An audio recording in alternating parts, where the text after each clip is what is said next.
you called it two Americas that are divided, and it appears as though we're just as divided today. If Real Clear Politics average, if the race were held today in 2024, Trump versus Biden, Trump wins by 0.2%. Are we two Americas under both Donald Trump and Joe Biden?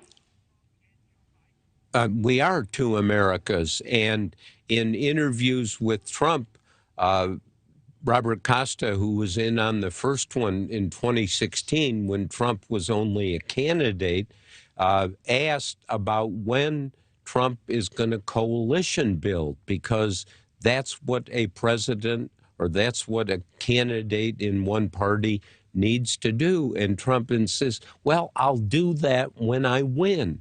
Winning is everything. Well, winning is not everything.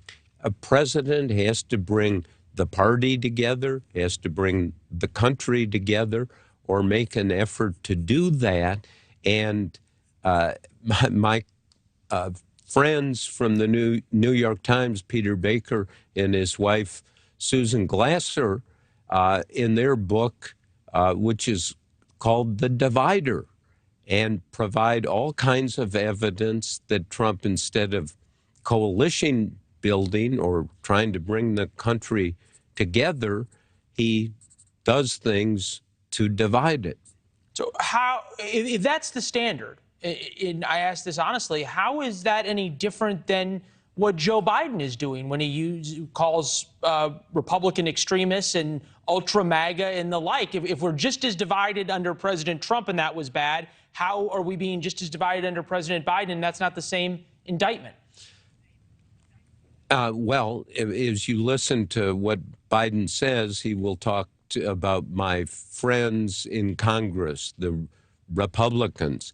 He, as you know, he is somebody who tries basically to heal wounds. But you're exactly right. The divisions have become so great that Biden has joined this chorus of, oh, there's the other side and then there's us, the good side. This is the tragedy in this political moment that we're living in. And what I found in 2020, all these interviews with Trump, I mean, imagine a relationship with Trump was he could call anytime, and he did, and I could call him anytime. And so for 9 months, as my wife says, there were 3 people in the marriage: my wife Elsa, myself, and Trump. And it's true. And yeah. I learned so much about who Trump is. I want to play one more bite of him and you talking. This is May 2020. Take a listen. You're probably going to screw me because, you know, that's the way it goes. Look, Bush sat with you for hours and you screwed him, but the difference was I ain't no Bush. Every time he wrote a book about him, he said that you screwed him. He still talked to you. He let you tape everything. You were the man who brought down a president because of tapes. What is it about his personality that you found that he needs to be accepted by Washington elite that refuses to accept him, but at the same time, Washington elite is fascinated him and keeps publishing books about him? How do you explain the relationship?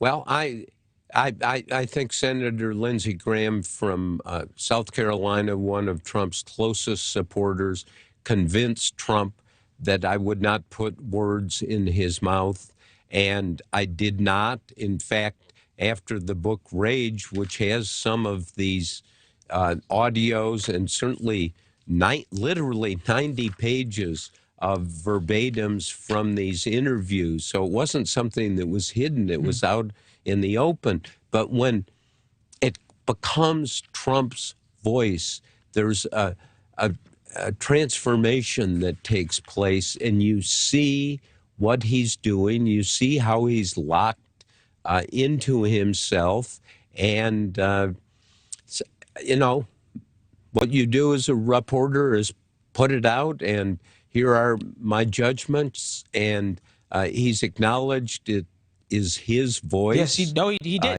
Thanks for watching. Go to newsnationnow.com to find NewsNation on your television provider. And don't forget to subscribe. Click the red button to get more of NewsNation's fact-driven, unbiased coverage.